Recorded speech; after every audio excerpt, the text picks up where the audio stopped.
पाकिस्तान के वफाकी दारुल हुकूमत इस्लामाबाद में खौफनाक धमाका हुआ है। अब तक जो इतलात है मैं आपके साथ शेयर कर देता हूँ। इस्लामाबाद का इलाका है, रावल चौक उसके करीब, ये कोई ज़्यादा दूर दराज का इलाका नहीं है। ये बाकायदा जो इस्लामाबाद के रेड जोन में इसकी आवाज़ सुनी गई है और बहुत सारे ऐसे इलाके यहाँ करीब है, बड़े हसास मुकामात। और यहाँ ये रावल डैम के नज़दीक मेरी, क्योंकि एहतशाम अब्बासी साहब ने बड़ा लंबा अरसा कवरेज की है इस्लामाबाद में, मेरी उनसे बात हुई तो उन्होंने मुझे एग्जैक्ट लोकेशन जो है वो बताई कि जनाब यहाँ पे ये सानिया हुआ है। तो इस्लामाबाद में इमाम बारगाह के ऊपर खुदकुश धमाका हुआ और उस धमाके में 70 के करीब पहले बताया गया कि शहादतें हुई हैं, और ये पहले बताया था डीसी ने, लेकिन फिर उसके बाद उन्होंने अपने ट्वीट को डिलीट कर दिया। जो इन्फॉर्मेशन उन्होंने पास ऑन की थी उसे उन्होंने डिलीट कर दिया। डिप्टी कमिश्नर इस्लामाबाद ने अपनी बहुत सारी ट्वीट्स जिसमें वो धमाके के हवाले से अपडेट्स कर रहे थे, उन ट्वीट्स को एकदम डिलीट किया है। लेकिन अब तक हमारे पास जो मुसद्दका हुकूमत की जानिब से इतला आ रही है वो ये है कि 31 अफराद अब तक इस वाक़े में शहीद हो गए हैं, इस वक्त जो डाटा हुकूमत ने दिया है, जबकि इसमें जो जख्मी है उनकी तादाद 170 के करीब है।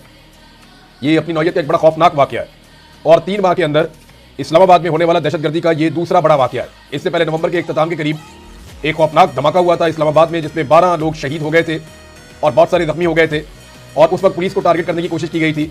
इस वक्त जो है वो नमाजियों को टारगेट की गई है इमाम बारगाह में, जब नमाज जारी थी जुमा की, और अचानक से धमाका हुआ दूसरी रकात में और बहुत बड़े पैमाने पर तबाही हुई है। अब तक जो मुसद्दका इतलात हैं वो मैंने आपको बताई कि 31 अफराद जाँ बहक हुए हैं इस वाक़े में, शहीद हुए हैं, जबकि 170 के करीब लोग जो हैं वो इसमें जख्मी हैं।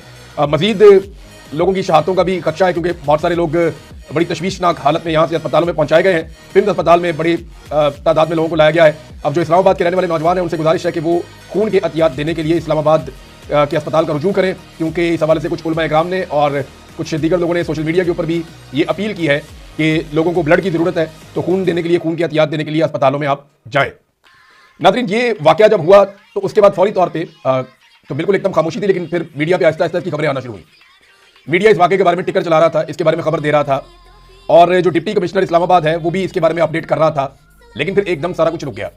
पाकिस्तान की मिलिट्री एस्टेब्लिशमेंट का मीडिया के ऊपर बहुत ज़्यादा दबाव है और पाकिस्तान की मिलिट्री एस्टेब्लिशमेंट ने यह हुक्म जारी कर दिया कि इस धमाके की कवरेज नहीं करनी। हालांकि माजी में इससे बहुत कम शिद्दत के, बहुत कम नौयत के धमाके होते रहे, दहशतगर्दी के वाक़यात होते रहे, तो मीडिया चैनल्स अपने लोगोस इन्हें ब्लैक कर देते थे, सयाह कर देते थे गम के अंदर, और फिर एक मैराथन ट्रांसमिशन चला करती थी कि दहशतगर्दी का वाक़यात हुआ है, लिहाजा दहशतगर्दी को रोकने के लिए पूरी कौम को इकट्ठा होना चाहिए, और फिर मीडिया अपडेट्स देता था, सूरत हाल के बारे में आगाह करता था। लेकिन इस मरतबा मीडिया को भी मना कर दिया गया और मुबैना तौर पर जो डिप्टी कमिश्नर इस्लामाबाद हैं उनकी ट्वीट्स भी डिलीट करवा दी गई हैं। वजूहात क्या है इस पर हम बात करेंगे, लेकिन ये इंतहाई अफसोसनाक और काबिल मजम्मत सानिया है। इस वाक़े में दावा किया गया IG इस्लामाबाद की मौजूदगी में, ये अली नासर रिजवी इनका नाम है, दावा किया गया कि उनके अपने एक रिश्तेदार भी इस वाक़े के अंदर शहीद हो गए, और उस पर IG साहब बड़े दुख में खड़े थे जब वो वाक़या एक आलिम दीन उनके साथ खड़े होकर बता रहे थे कि इनका अपना रिश्तेदार जो है वो इस वाक़े के अंदर मारा गया, शहीद हो गया।